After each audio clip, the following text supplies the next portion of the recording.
Hi guys, it's Ed. Welcome back to Warthog Defense. A top German general has issued a stark warning. Russia may be preparing to launch up to 2,000 drones in a massive wave against Ukraine. If true, this could mark the largest drone assault of the war, aimed at overwhelming the defenses, blinding radar systems and paralyzing command centers. Is Ukraine ready for a strike of this scale? Let's note this one thing. German Major General Christian Freuding. Russia aims to be able to attack Ukraine with 2,000 drones simultaneously. Russia is seeking to expand its drone production capabilities and make its drone strikes even more massive, Major General Christian Freuding said on the Bundeswehr's Nachgefragt podcast. Let's note this. One thing is very important. We must ensure that we achieve better effectiveness and efficiency in air defense. What do I mean by that? Let's take the example of a Shahed drone. It costs somewhere between 30 to 50,000 euros, depending on the model in production.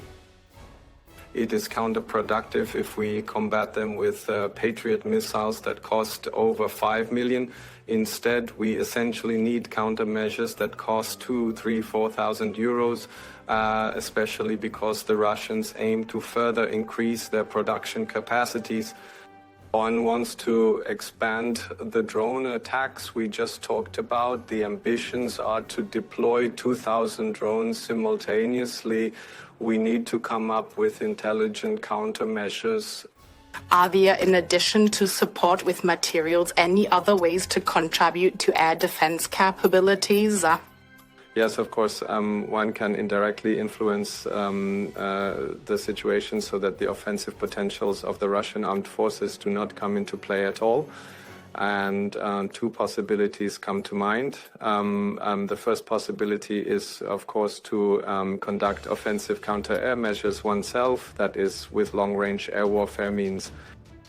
In principle, the airfields are attacked early on, before these means can even be deployed. Of course, also the production facilities of the arms industry.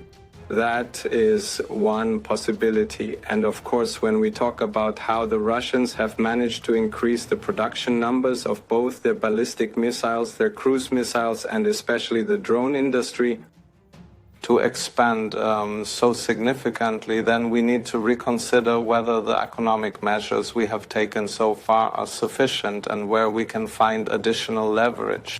To reduce Russian production, particularly in this area, we also need to speak with other nations. We are, of course, particularly looking at China.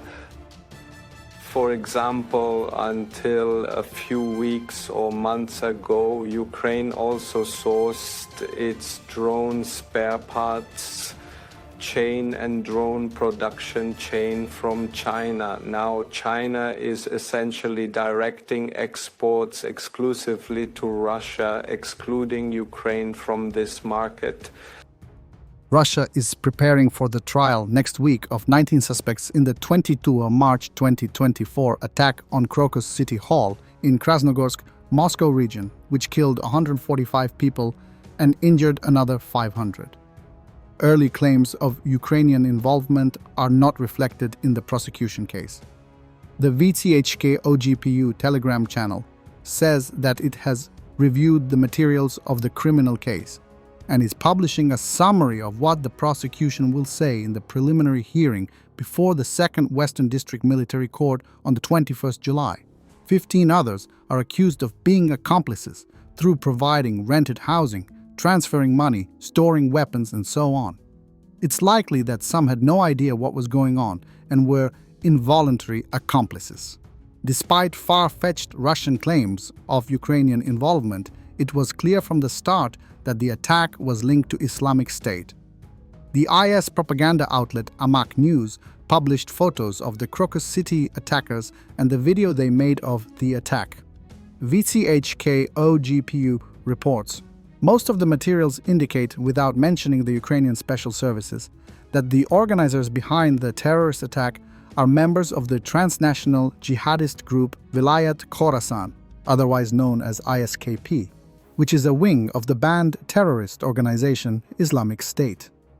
Specifically, the organizers are named as unidentified persons using the pseudonyms Saifullah, Akhi, Talha, Abu Meskin, as well as citizens of the Republic of Tajikistan Bekov, pseudonym Abu Munzir, and Hikmatov, pseudonyms Shchikorchi, Sherinar, Foruk, and Bio Rafig. All of them are outside the Russian Federation. According to the investigation, on the 1st November 2023, terrorists organized at least 3 cells of Vilayat Khorasan in the territory of the Russian Federation, involving, among other things, people from Central Asia, the Republic of Tajikistan, and the Kyrgyz Republic.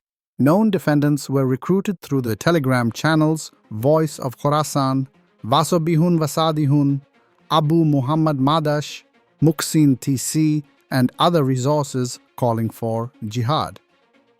In addition to the organizers, the perpetrators of the terrorist attack and their accomplices also had pseudonyms for conspiracy.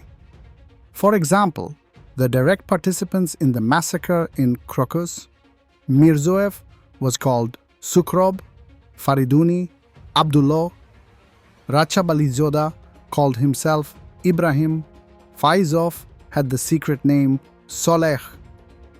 Also, according to the Investigative Committee of the Russian Federation, residents of the North Caucasus who shared the views of the banned militant wing of the Batalajin religious community followers of Batal Haji Belkoroev and supported the ideology of the terrorist organization Vilayat Khorasan were involved.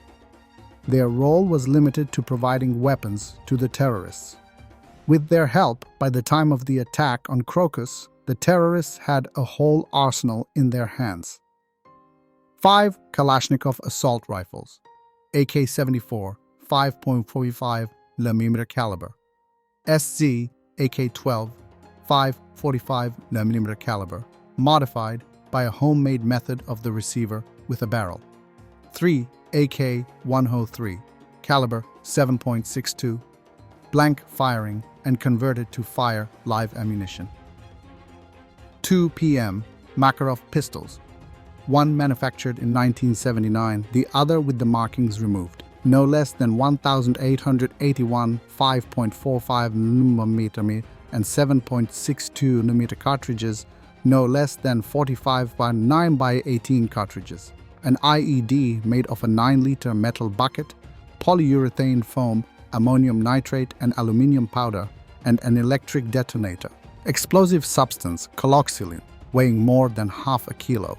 The defendants will likely all be found guilty. Over 99% of criminal trials in Russian courts result in convictions, and judges rarely challenge prosecutors. It's even less likely that there will be any outbreaks of judicial independence in such an important case.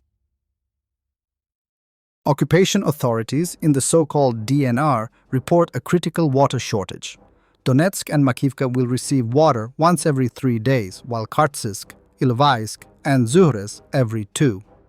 Pro-Russian collaborator Oleg Tsaryov also commented, saying Donetsk has gone from a city of roses to a place filled with plastic bags of human waste. At Show Original, in Donetsk, water comes once every 3 days. You can't flush the toilet. It's a common thing. People in Donetsk put a small bag in the toilet. And then those bags, the normal ones, throw them in the trash. Those who don't, throw them under the windows. Neighbors fight against this. I won't post videos or photos. Donetsk, in my memory, is a city of roses, a model city. It has always been that way. Even since Soviet times, the mining region had a special supply norm. It was always like that, but not now. A tragedy lasting 10 years. Ukrainian Navy forces destroyed a Russian sea mine that washed up on the shore